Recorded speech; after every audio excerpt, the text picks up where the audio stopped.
Wash on class? No, probably not. He's probably taking the advanced calc test right now. Connor is. Yeah, I was gonna make a bet with him. Yeah, it would be too impossible to do it inside class.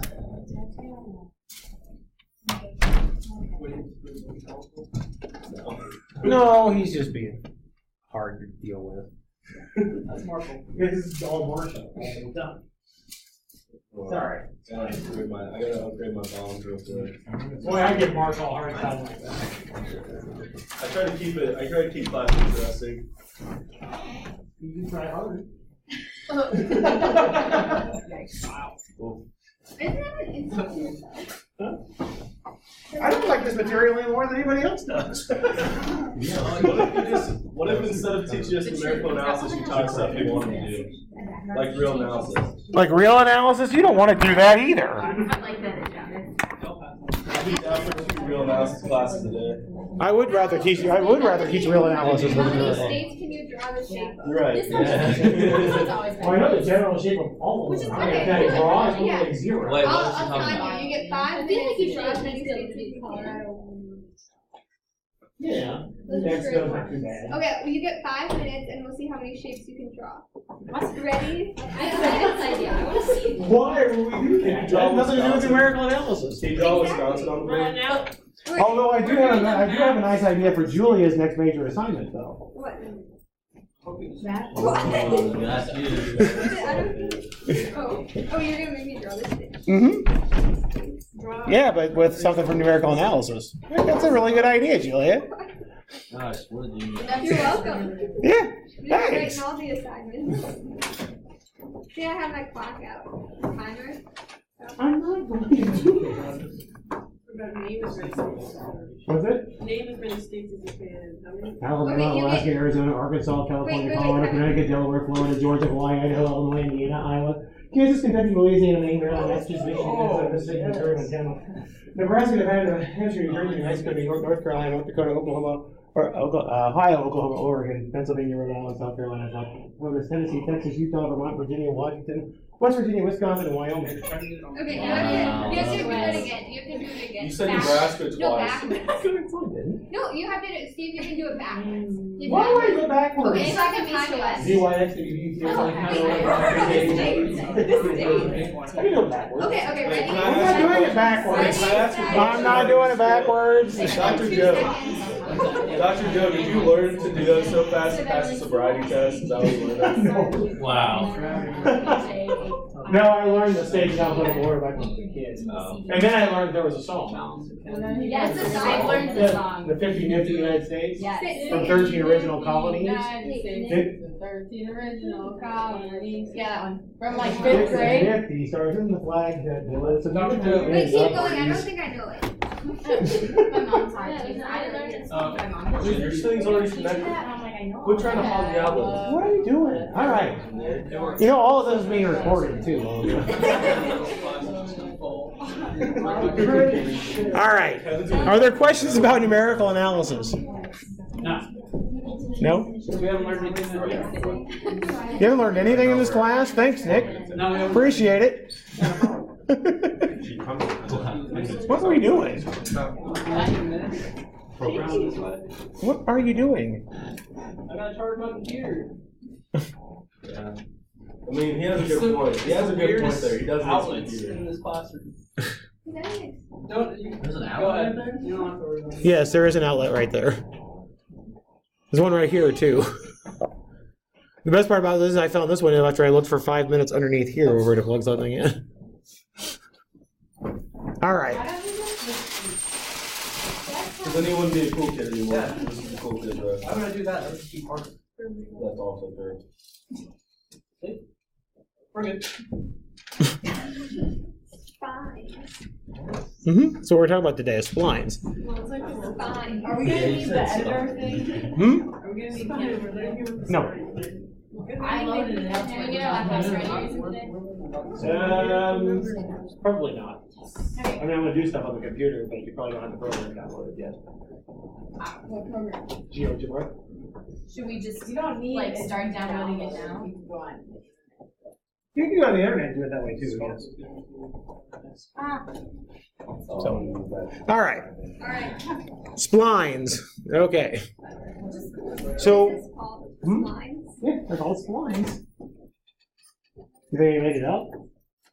And then it's just like a heading. I've heard of it. Yeah. Yep. Splines. That's the heading. We're going to talk about linear and quadratic splines today. Mainly quadratic splines because linear ones are easy. Oh, easy they are. You know how to find equations of lines? No. Yeah. Well, there you- No. Is it stand for special lines? No, I don't think so. Specific lines. Do we need to know how I have to no idea. do we need to know how to complete the square? Sponge lines? Spumoni lines? Will we be completing the square? Spicoli Spider lines? lines, spot lines, I have no idea. Why are we being goofy? spot Is everybody ready for break? Is that the problem? And we really have nobody here wants to have class. My brain What's is that? already checked We thought you were out. gonna Yeah, we heard Right, you so canceled you're Calc 2 65. last Yeah, semester. some What was boy. up with that? I didn't cancel Calc 2. Oh, yes, you did. Canceled it One time. before No, I didn't. One Thanksgiving. time you did. No, I Oh, no, didn't. it was right. I gave it was after a test. It was after the midterm.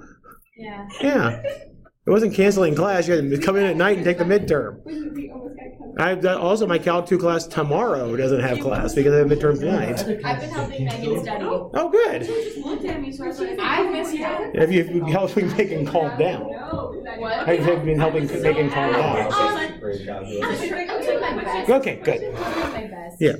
But then sometimes I just leave to do my own stuff. All You right. missed out. You hate this class. I don't hate this class.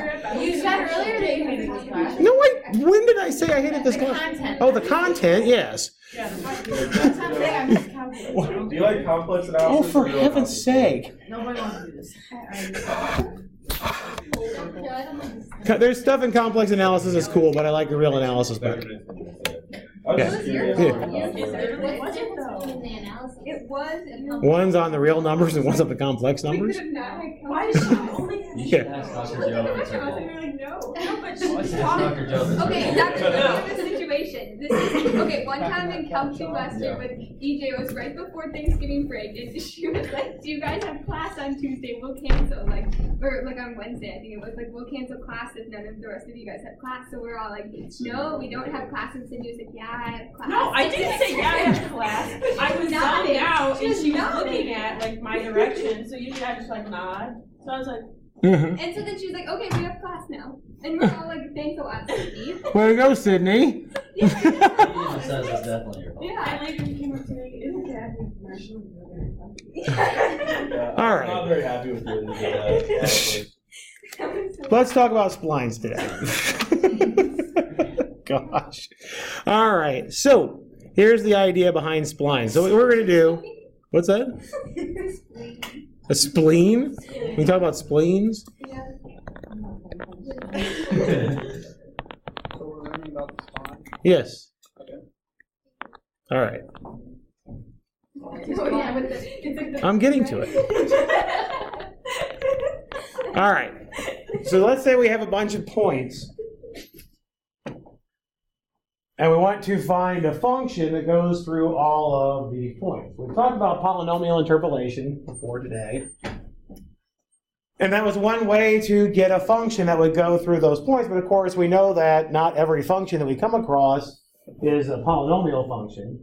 We also know that sometimes when we try to do the polynomial interpolation, we get bad approximations in areas because of all the turning points that polynomials necessarily have to have. We saw that with the function 1 over 1 plus x squared, where we tried to use evenly spaced points to do a polynomial to approximate it. Worked well in the middle, but on the ends it started to go crazy. And that's again because it's trying to approximate something that's really, really flat with something that has lots of turning points. The 1 over 1 plus x squared gets really flat as you go farther out from the y-axis, when you get farther away from x equal to 0. But the higher degree polynomial is going to sit there and try to turn and go through all those points. So the approximation gets crazy on the ends. So what splines do are to try to, instead of taking one function that goes through all of these points, we're going to find one function that goes through two of them, another function that goes through the next two of them, making sure that they match up somehow on the first part, at this first point, then do the next one and the next one. So what we're going to have is basically one big, long, piecewise defined function, where each individual piece essentially interpolates this data in some fashion. So when we have different splines, we have different conditions of what's going to happen at the intermediate points of where they have to meet up. Okay? So for a linear spline, or a spline of order 1,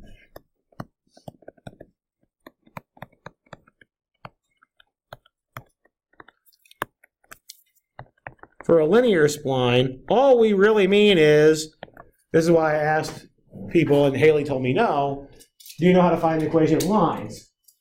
Okay? So what linear splines do is you literally just, from y0 to y1, you find from the point t0, y0 to t1, y1, you find the line between those 2 points. Okay? And then you go from y1 to y2, you would find the line between those 2 points. And they connect up at t1, y1 because you made sure that each line went through those 2 points, that same point. Right? And so on down the line. So when you do a spline of order 1, your book uses Q for the spline function names. So your Q, well, I guess I call it Q0 for the first one. Doesn't really matter. Your Q0, in this case, of T, would just be the line that goes between those 2 points. Well, to make sure that it goes through T0, Y0, I need to make sure that when I plug in T0, I get out Y0. So that's probably the easiest way to do that is have a Y0 here and a times T minus T0 here. That'll guarantee that when I plug in T0 for T, I get Y0 out, right? And then on this part here, of course, I still need the line. I need the line that goes from T0, Y0 to T1, Y1. Well, the T is the only variable I have here to make it a line. I got to multiply by its slope, right? And the slope's easy to find. That's just Y1 minus Y0 over T1 minus T0.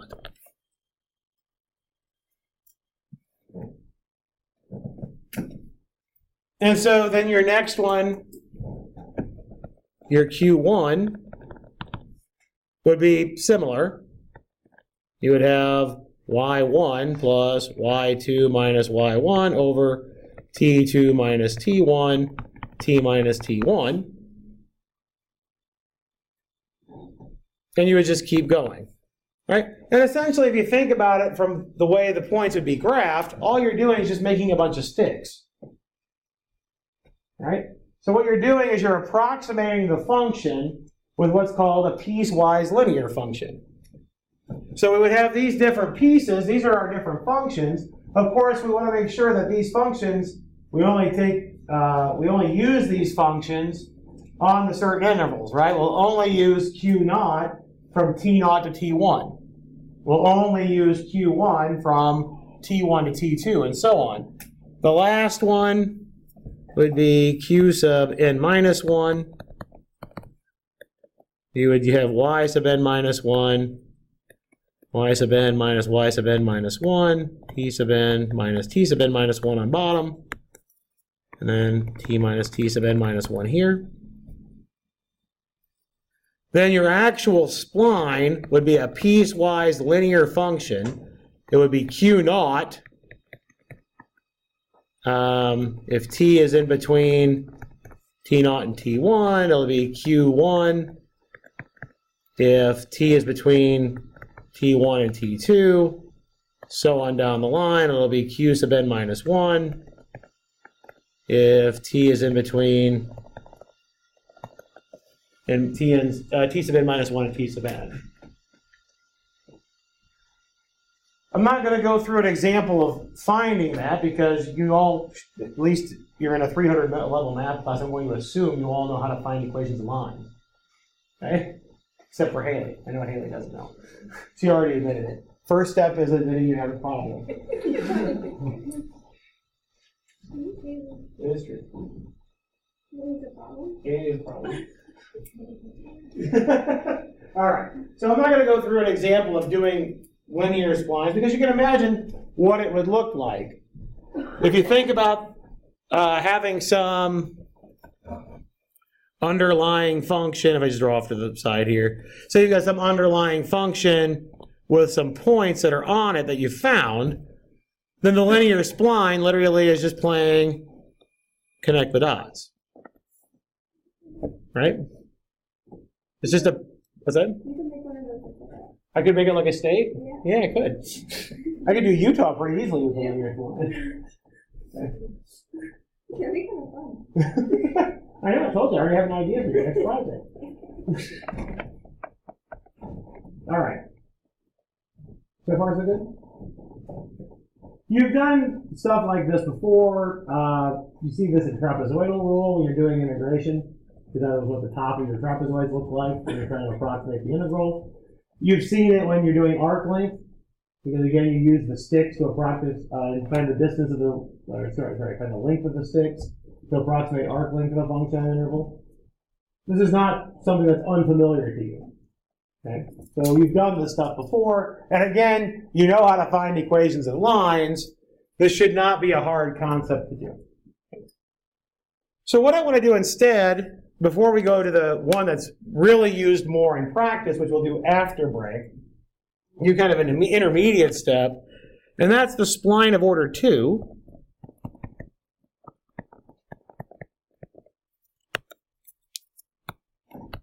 Or quadratic splines. What we'll do after break are what are referred to as cubic splines. Those are the ones that are used more in practice. But I want to go through the quadratic splines because I think it's pretty representative of the types of things that pop up in cubic splines. They're a little easier to get a handle on to start with before we get into a whole bunch of other equations that we have to solve and put all those pieces together. The equations here are a little bit easier to solve, and the pieces aren't nearly as nasty to try to put together. All right. So what's involved in a quadratic spline? Well, it's the same idea as what we would have for the linear spline, except that I want to find a quadratic now that goes, a quadratic function that goes through t0, y0, and t1, y1. Another quadratic that goes from t1, y1 to t2, y2, and so on down the line. So we're going to piece together quadratics rather than piece together lines. The idea behind that, of course, is what's missing in the lines? And well, I'm missing any curvature, right? I'm missing curves in the function. So what we're going to try to do with the quadratics is to try to get at least a little bit of bend in our approximations. You saw that in Simpson's rule with doing numeric integration in Calc 2 as well, right? Using parabolas to approximate the curve and then doing area under that. So again, not a completely foreign concept to what you've done back in Calc 2. So of course the question is, how are we going to do this in any type of reasonable fashion? Because we've already talked about when we've had polynomials of degree n, we need n plus 1 points, right? And if I just said I want a quadratic, which would be degree 2, to go through those 2 points, I'm missing some information, right? We agree? We're missing a little bit of information. So what we need to do is add some extra conditions that we want to happen so that we can actually be able to solve for these quadratics, again, in a reasonable fashion, okay? So notice that all we did for the linear ones was we just made sure that the end points matched up, right? We made sure it was continuous. All we did, right? We didn't try to do anything with slopes matching up. So what we want to do for the quadratics, and I'm just going to rewrite the table just so I can see it on the screen. You already have the table on your paper.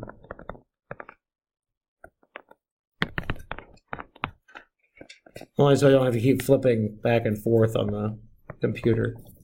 And if I can actually write the right letters, that would be very helpful.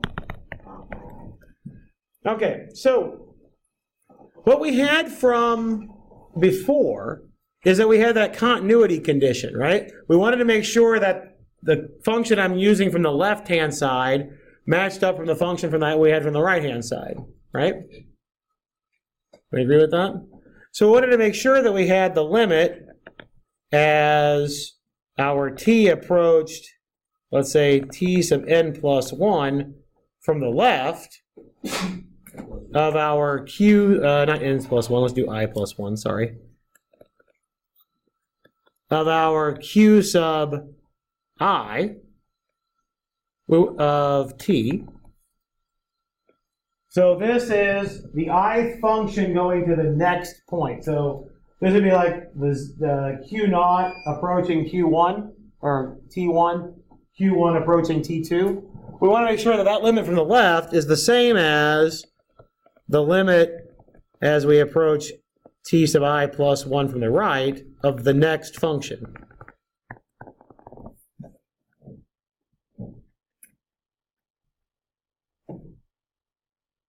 That's just as a continuity condition, right? I want to make sure left piece and right piece match up.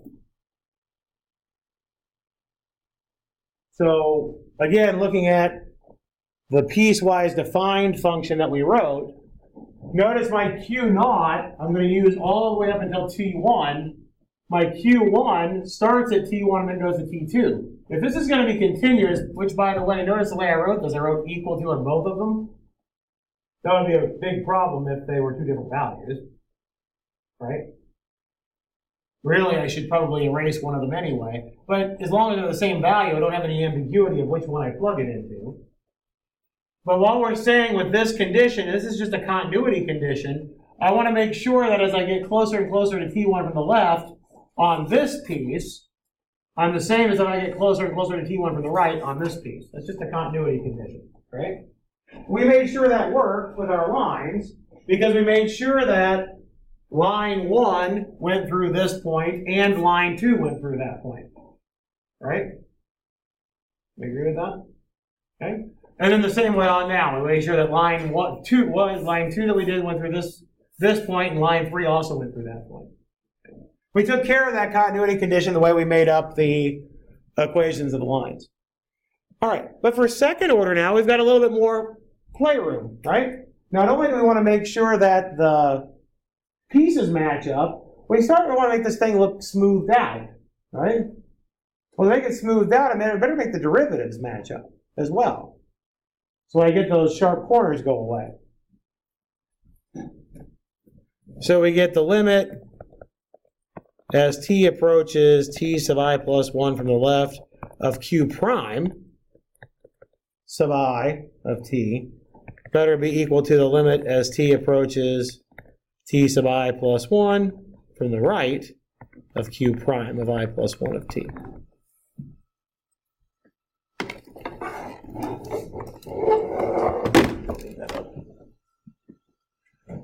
So again, the first one here, this is just continuity conditions.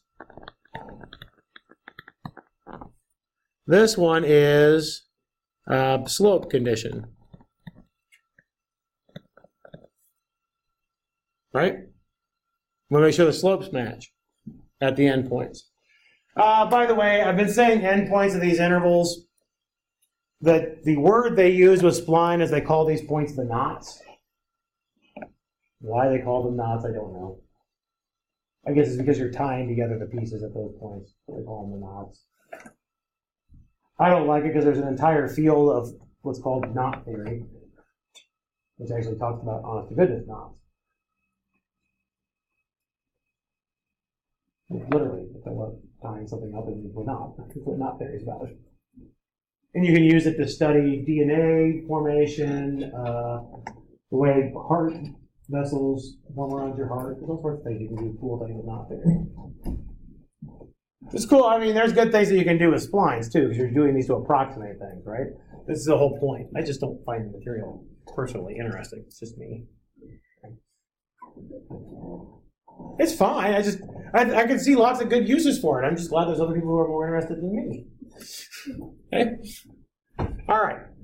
So anyway, we're going to use these conditions to help us out to figure out what these splines are. So let's think about how many different things we have to solve for and how many conditions we get by having to solve for these things. So each of your quadratics, if you think about it in terms of just doing quadratic functions, your general quadratic function, I use t's here, would be, you would have at squared plus bt plus c, right? So for each of these functions that we have, which will be 1 to n, right? We had labeled it from 0 to n minus 1, right? There's n of them. You've got 3n coefficients to solve for, right? Because each of the quadratics has 3 coefficients, right? So there's 3n coefficients, which means we better get 3n equations, right? We agree? Right? If we're going to be able to solve this exactly, if we have 3n coefficients, we better get 3n equations to be able to solve for. Okay, well, let's think about how we could start doing that. Well, getting the constants is pretty easy, especially if you write the equations correctly, like what we wrote up here. The reason we put t minus t naught in here as a factor is because I can figure out the constant fast, right? We agree? So I can get n of the things that I need to solve for easily because it's just a matter of making the constants match up, right? For example, if I go back to this and say that your q sub 0 is a quadratic, I can write it like so, as factored out as a t minus t naught squared and a t minus t naught. If I write it that way, what does the last term have to be? It better be y naught, right? We agree with that?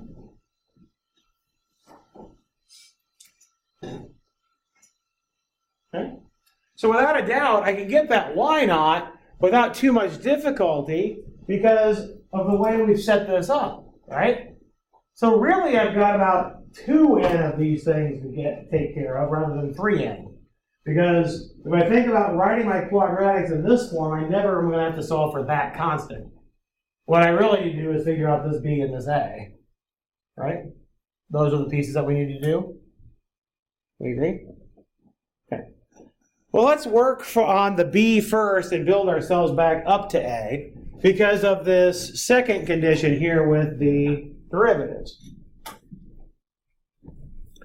Because when I take the derivative, I'm going to just leave it as q naught, and then we'll extend it to a general one. But if I take the derivative of my q naught, I'm going to get 2a times t minus t naught plus the b, right?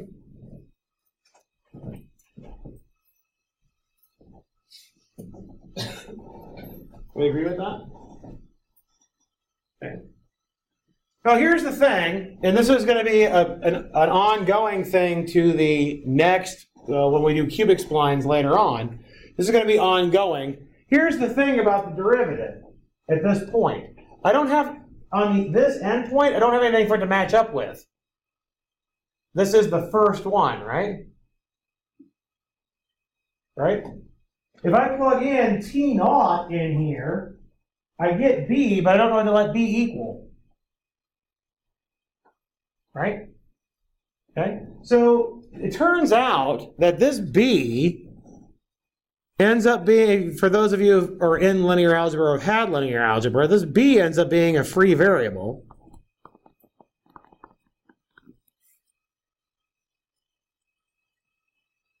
You make a choice. We're going to end up making a choice on that particular variable and build from there is what's going to happen. Okay? So and the reason why it's free again is because when we plug in T naught in for T, I get B there, right? I don't know what B is. Because I don't have another piece on the left-hand side to match it up to. We're at the far most left endpoint, right? See what I'm saying? We're at this endpoint here. I'm at that far left. I don't have a left piece to match it to, right? So I don't have anything to make it equal to try to solve. So we get to pick. And depending on the scenario, you might pick different things. When we get to cubic splines, it's going to turn out that you're going to have two things that you're going to get to pick. Then if you were to do quadratic splines, if you went to fourth order, you'd have three things you get to pick. There's always going to be, whatever the order is you're trying to do, there's one less with free variables in it. Okay? So if you're using quintic functions, fifth degree function, you'd have 4 free variables.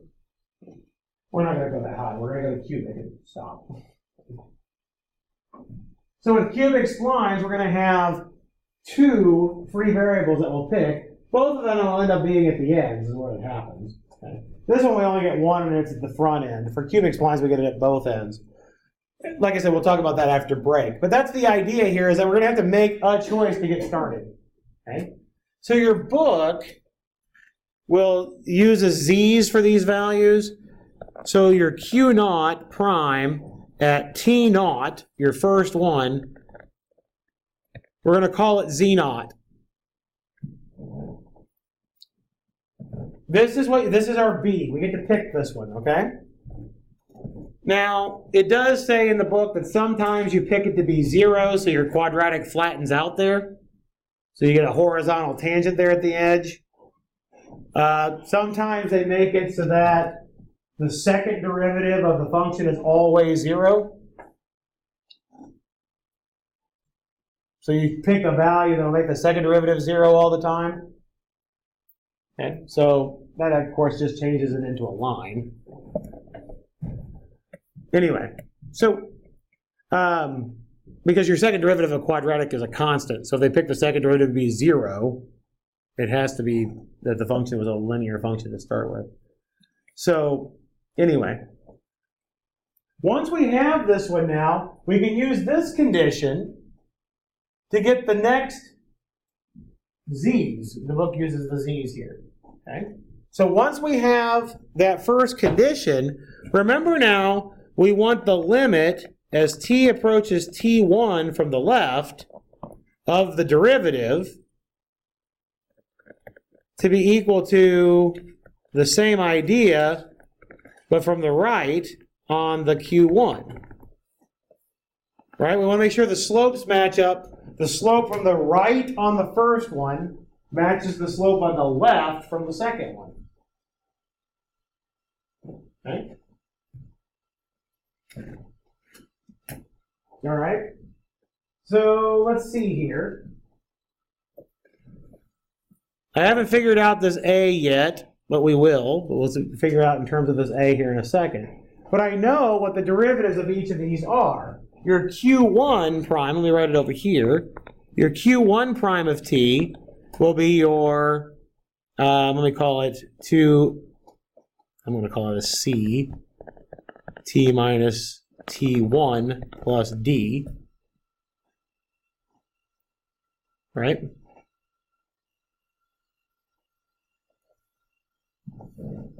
It's just the next one up. It has the same form, doesn't it? It's just, we're using the t minus t1 versus the t minus t naught. So what's this limit here on the right, this one here that I'm underlining, what's that limit going to equal?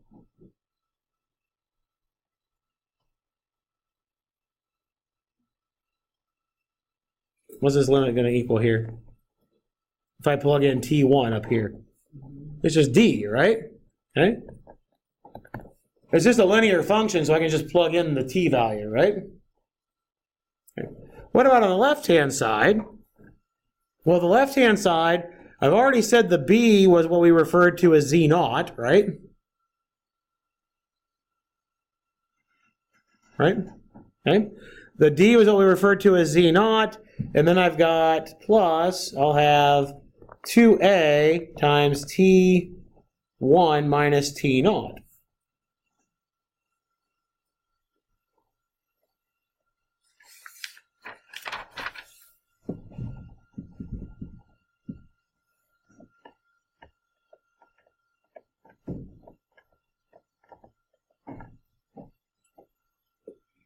We agree?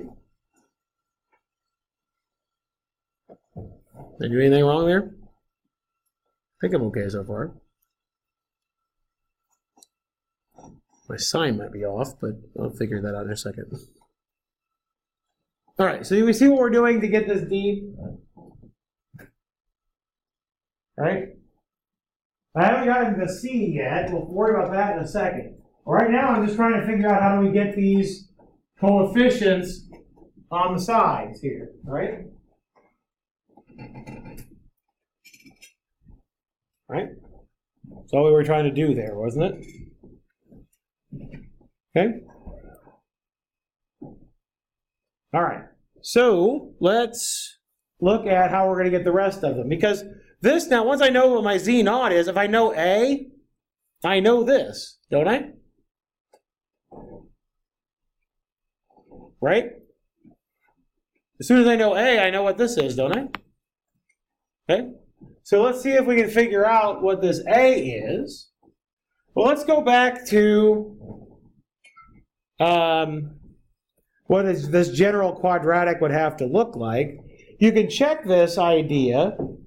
So we want to make sure, when say I just do the Q1, excuse me, the Q naught and the Q1. Let me just write it this way.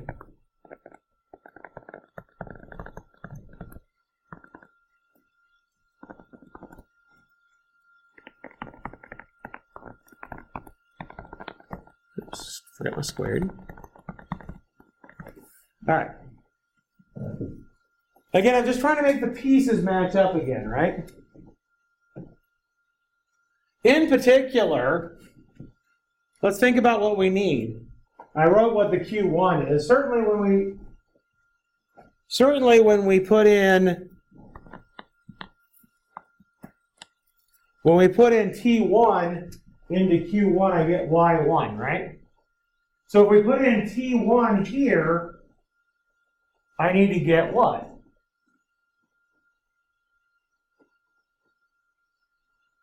If I put in T1 here, I get Y1. If I put T1 in here, what did I get? Y1, right?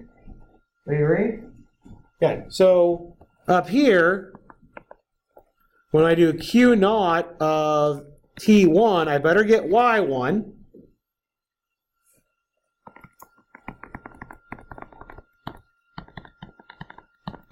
And we already said that we're going to let that be our Z naught, right?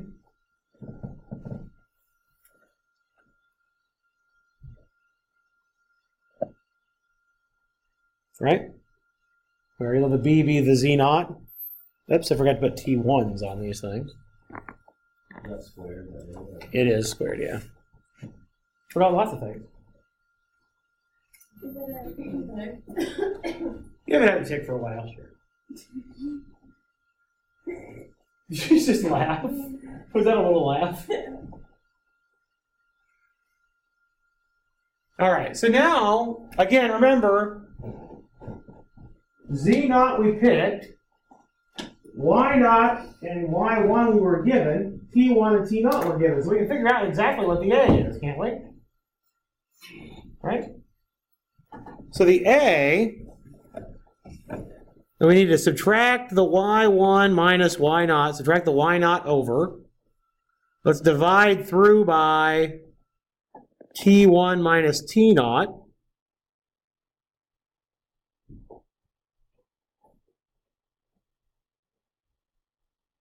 What are we left with in that case? If I divide through my T, if I divide minus the Y1 over, divide through by the T1 minus T naught, we need to subtract the Z naught over, and then divide again. So that right? I got it written like this so far.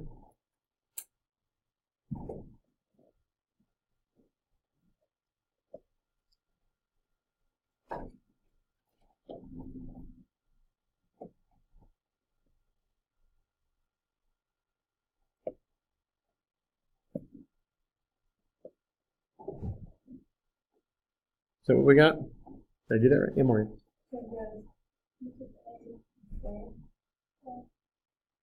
Here? I divided through by the T1 minus T0. Yeah, I divided through so I got rid of one of them. So there should be, we've done this right. It's not matching the formula to the book is why I'm going slowly.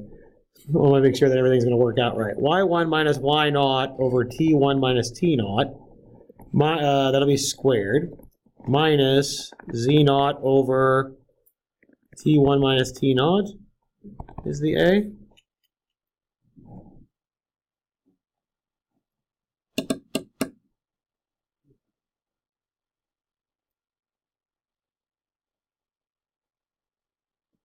Something's not quite right here.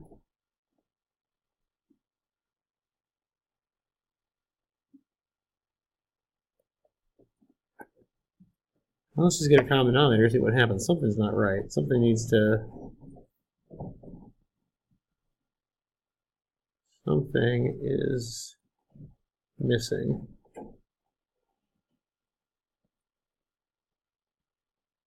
What is missing?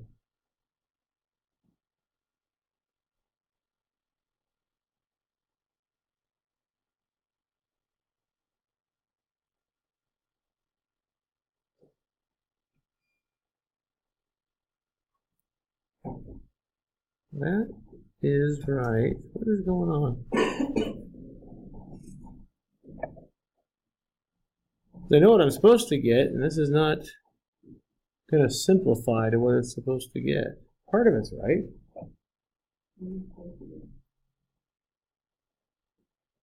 We're supposed to... Oh, I know why. Yeah, I need to keep going. That's my problem. It's messy. That's the problem. Okay.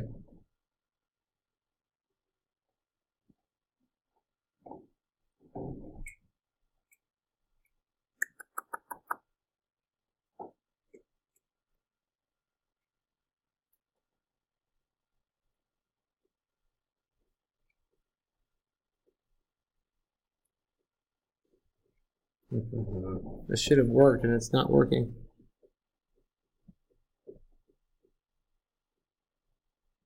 Yeah, I'm going to scrap it because I don't feel like taking the time to go back through it. I'll figure it out later. Here's what it's supposed to look like. Here's why I know something is going wrong in what we're doing. It should look like the following. Your A here should be Z1 minus Z0 over 2 times T1 minus T0.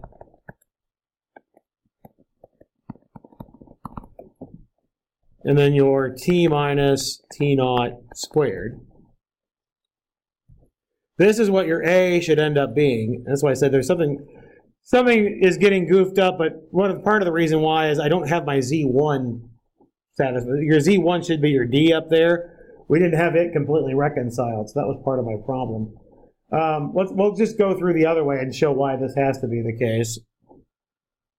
And then it should be plus Z0 times T minus T0 plus the Y0.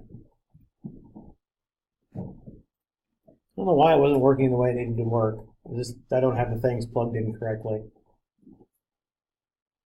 You can put another tick mark for that one. That's fine. Yeah. That means it's coming. What are you going to do? Cool. So win-win. I know. I know.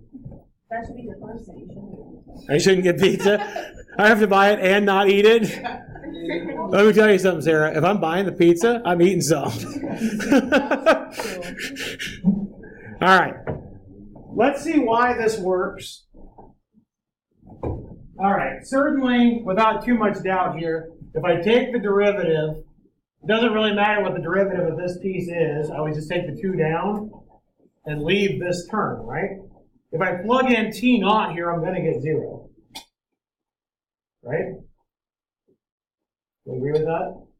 If I take the derivative of this piece, there's still going to be a t minus t naught here. So when I put in t naught, I'm going to get 0. It's the derivative of this, which will be 1, so all you're left with is a z naught. This is what we call the derivative to start with, right? Oh, which part is A?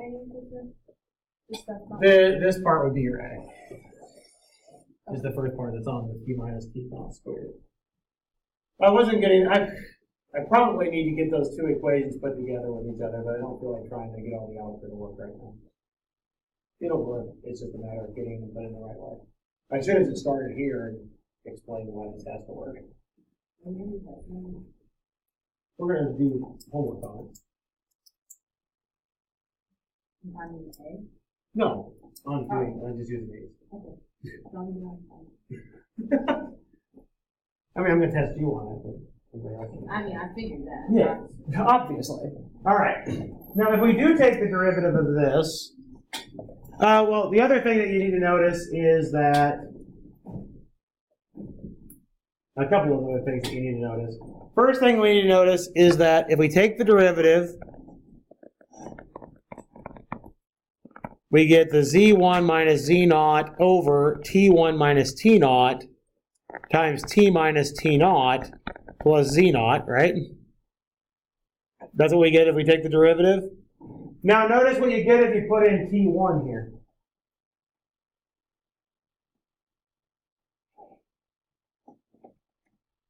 What do you get if you put in t1 there? You get z1, right? If I put in t1 here, these cancel, and then my minus z naught and plus z naught will cancel. So this really does give me the derivatives that I want, right? The other thing we need to check, this is another reason why I knew something was going goofy, is that the continuity matches. Well, by symmetry with how these things are getting defined, our Q1 of t should be z2 minus z1 over 2 times t2 minus t1, t minus t1 squared, plus z1 t minus t1 plus y1.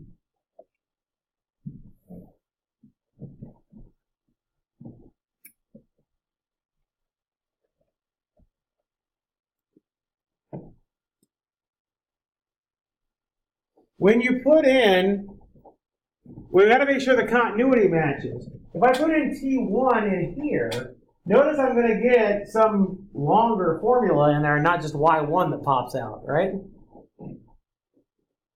Right? If I put T1 in here, it'll cancel this one off, but I've got a Z1 minus Z naught over 2, right? If I put T1 in here, it'll cancel one of these. Right? So you get z1 minus z naught over 2 times t1 minus t naught plus a z naught times t1 minus t naught over y1. That thing should equal y1, or plus y naught should equal y1, right? To make all of that work, we need our z1 to be negative z naught plus, it'll be 2 times y1 minus y naught over t1 minus t naught.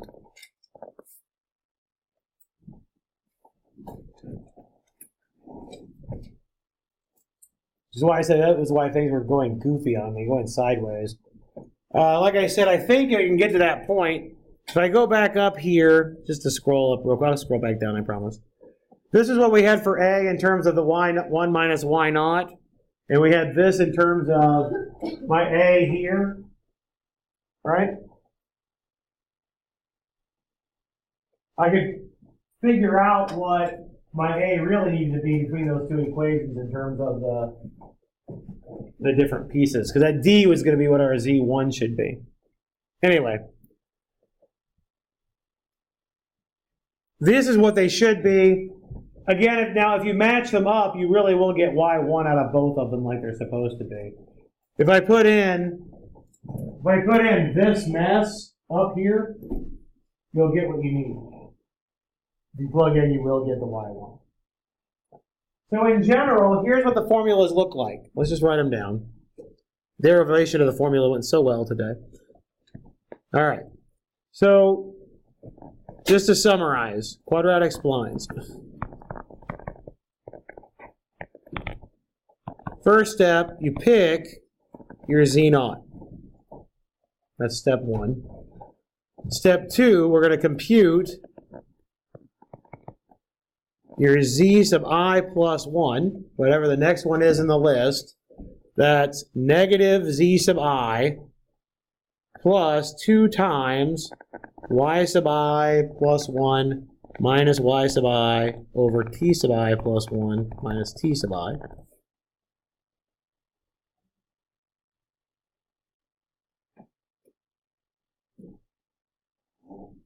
Okay, so this is done recursively, right? You pick Z0, but once you pick one, the next one is computed by the previous one. It's a recursive sequence.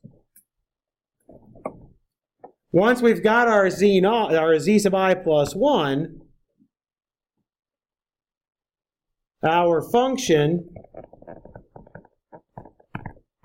Q sub I will be that Z sub I plus 1 minus Z sub I over 2 times T sub I plus 1 minus T sub I times T sub minus T sub I squared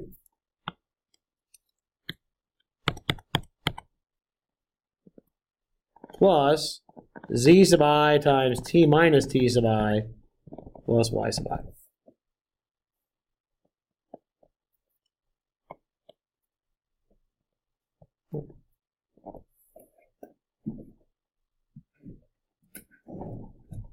All right, so I apologize for not getting the formulas derived very well, but I'll see if I can get things lined out and then maybe post a video on YouTube if you really want to watch it so you can see it. Anyway, the whole point of this is that we can do this recursively, go through these and find out the coefficients for the functions and gauge each individual function. It's not exactly the most fun thing to do, so let's see if we can get a program to help us out here. So, open up GeoGebra here.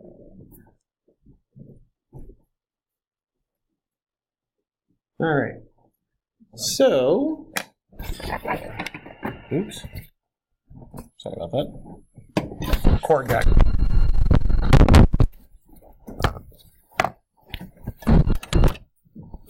All right, so first thing I'm going to do is get the spreadsheet up here. GeoGebra has a spreadsheet built in. Unfortunately, it doesn't explain some of these columns out here a bit. It's a little clunkier to use than Excel, unfortunately. However, the functionality that we want is superior to Excel's, which is why I'm going to use it. Actually, I'm going to leave that window open. All right. So here's what we're going to interpolate. Remember one of the functions that we had problems with interpolating with polynomials, especially at the ends, was that 1 over 1 plus x squared function, right? Right? Okay, so I'm going to do that one. Let's say we started at negative 4.5 and then just added 1 to a1 each time. So I just typed in a1 plus 1 and then scroll that down. All right. So there's some points, some t values that we're going to have here. Okay. Let's plug this into the function, the actual function, to get the y values. So I'm going to do 1 divided by 1 plus a1 squared. This is the same syntax that you would use in Excel. Okay. Lots of the same commands that are in Excel are also in GeoGebra. Right now it's only showing a few decimal points. Let's see if I can get a few other ones, if I can remember where this was.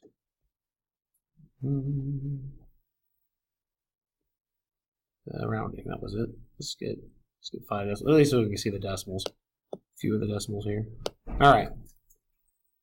Stop. There we go. All right. So I'm just going to copy that down.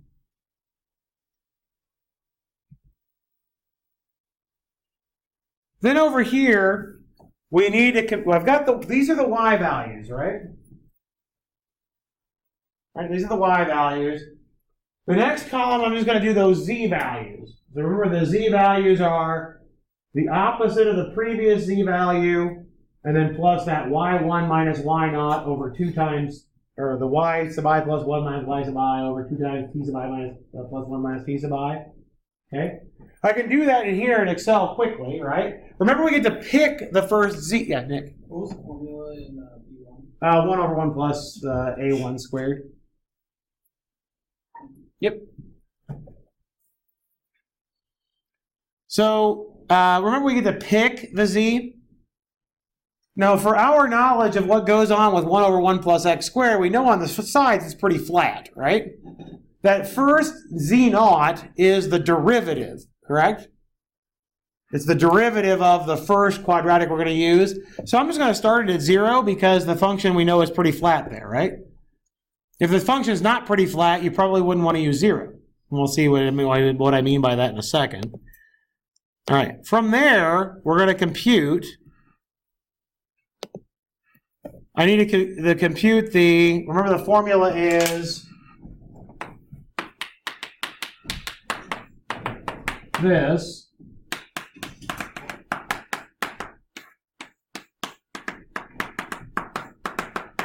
That's our formula, right, for the next z, right? So I plug this in, that's negative of C1. I would just click on the cell, except that sometimes GeoGebra is picky on whether or not you can click on it to get the cell reference, or nope, you're going to have to type it in, because otherwise I'm just going to close that cell. So that's why I'm just typing them. And then plus parentheses, I want to do B2 minus B1, and divided by, oops, I wrote this formula wrong. It's 2 times the whole thing. I wrote it correctly earlier. I just wrote it wrong when I was trying to reference to it. I went 2 times this. And divided by A2 minus A1. Okay. Then we'll copy this down.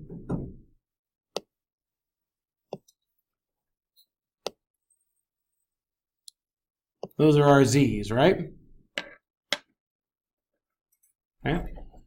Now, the reason why we need the z's is because we need to plug those into the formulas for the quadratic. So remember, the quadratic is q sub I of t is our z sub I plus 1 minus z sub I over, here's where the 2 is in the denominator.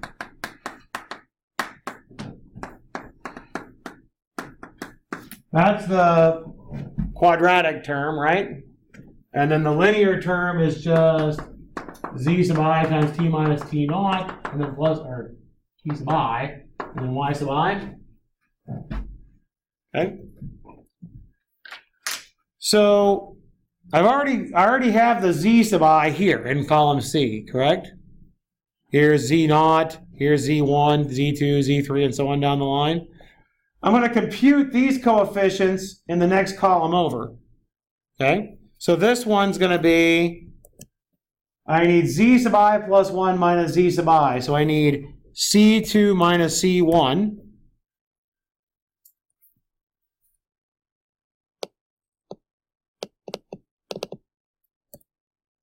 C2 minus C1. And then divided by 2 times, what is it, A2 minus A1? Right? That's the formula. I'm just computing the first coefficient here. I've already got the other 2 in other cells, right? Okay? All right, so. And I can copy and paste that down.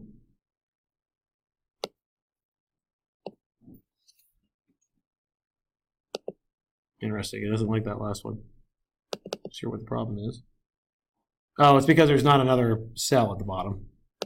I don't need this last one. There we go. All right. So over here in column E, I'm going to type in some more stuff because at this point, I've got the coefficient on my x squared, or my t squared term. I'm going to use x's here in a minute just so GeoGebra will interpret it correctly. This is the coefficient on my x squared term. This is the coefficient on my x term. This is my constant, right? If you wanted to graph this now, you would have to type in a whole bunch of different functions, right? They're all piecewise defined, correct? Well, in GeoGebra, I can do that, and I can do it easily on the spreadsheet side of things, and it'll graph each individual piece for me. Here's how. Just like what you do in programming, we can use an if command. Okay? So I'm just going to use an if command, and we use equals in front of it. We've done this in Excel as well, right?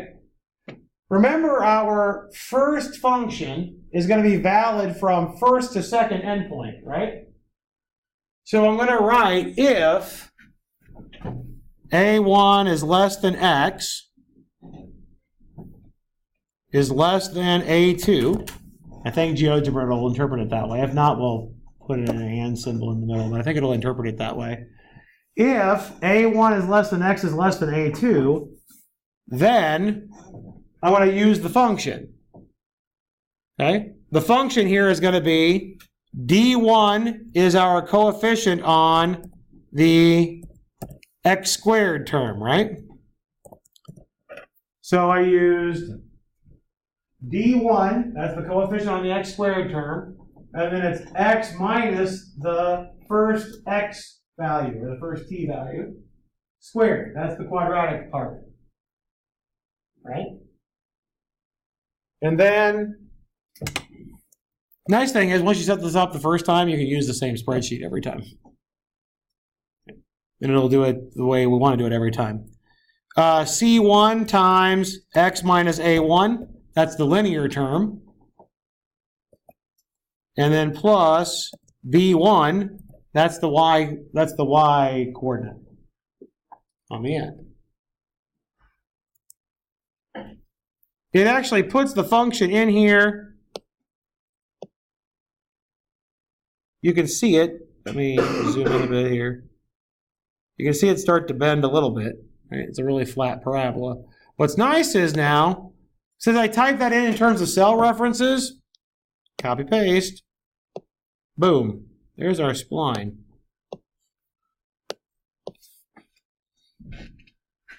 From that perspective, that was pretty cool.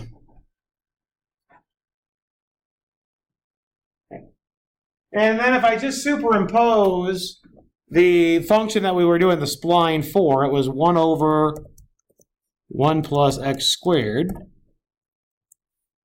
You can see that there's not much difference between the two. In fact,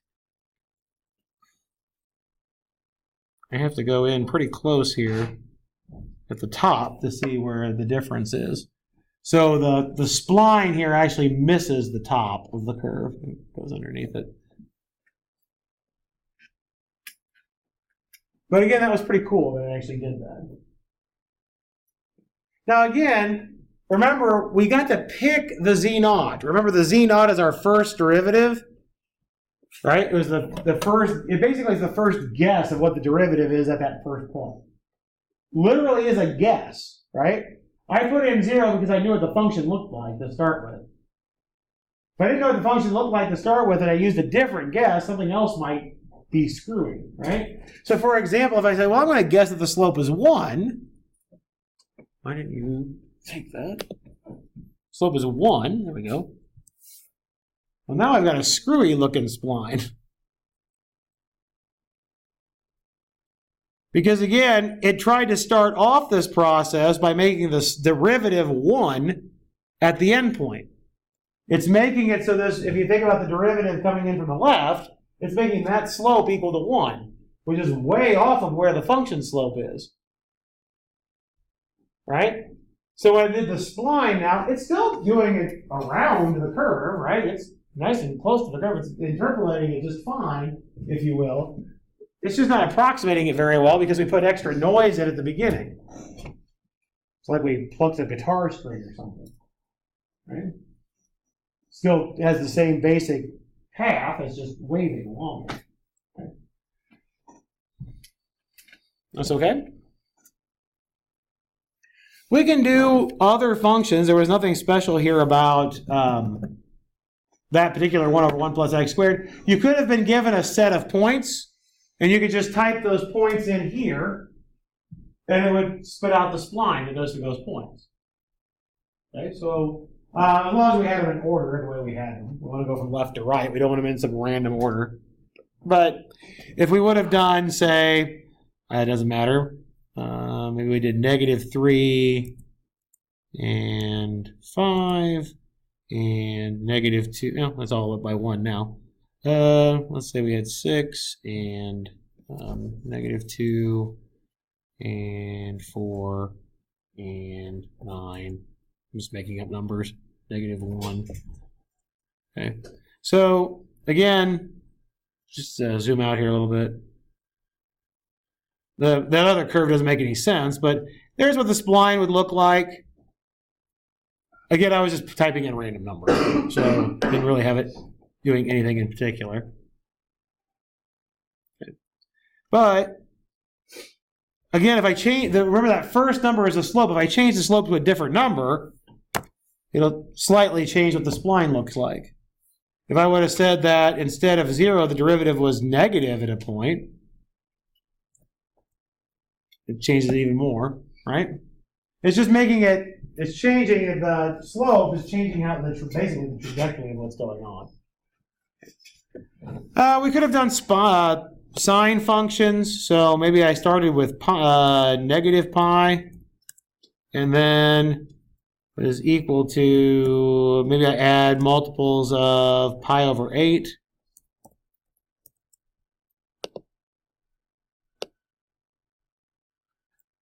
And say this is sine of A1 instead. Okay.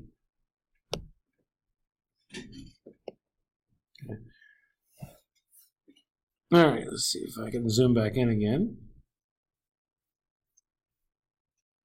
All right, let me get rid of this thing. Notice that, let me just go down a little farther here.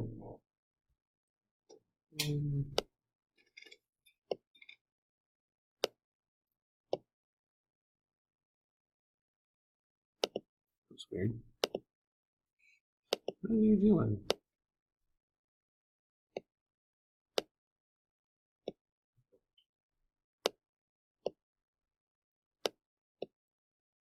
Just trying to get a few more of these down a little bit.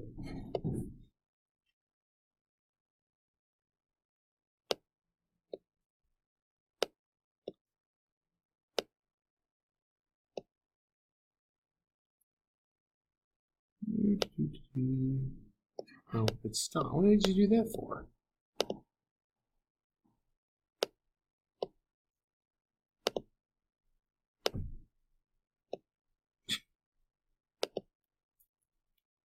I'm not sure why it's doing that. Sometimes it gets a little irritated. I don't know why.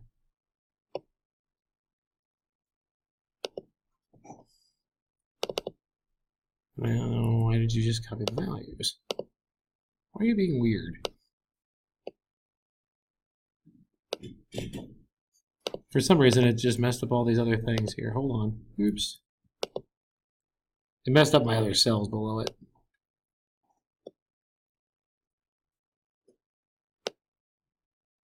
Getting a little better.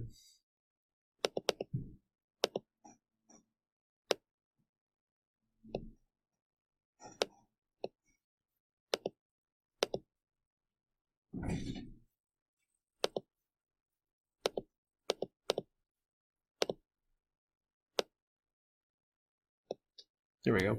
So here's the quadratic spline for the sine curve. Because we actually, I just wanted to show what happens here. Notice again, I've got this wavy thing, but it does fit a sine curve, right? Looks like a sine curve.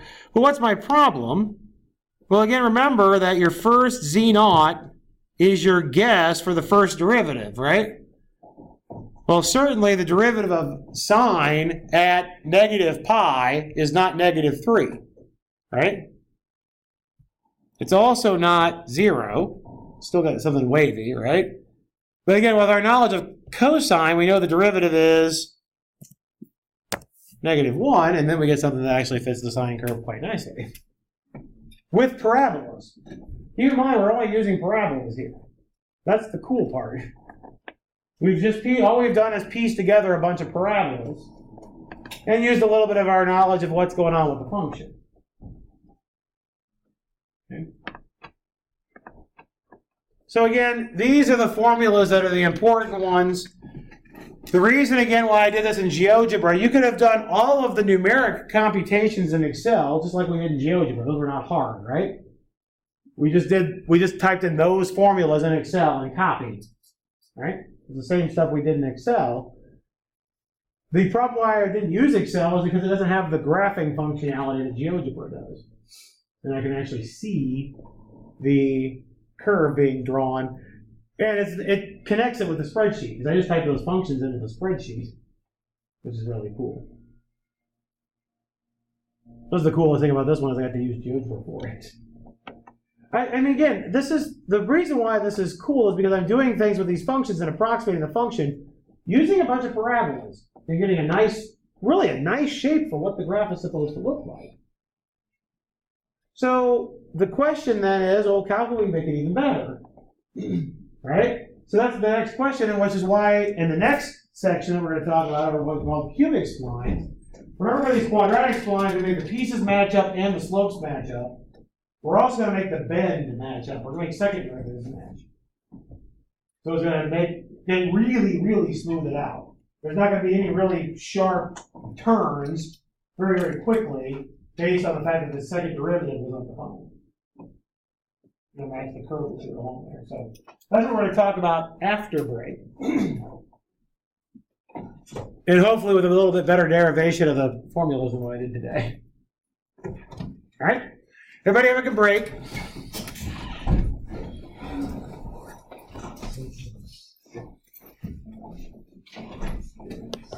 Look, Mark. Thanks, dude. I don't see you back from the break. Yeah, it's still good.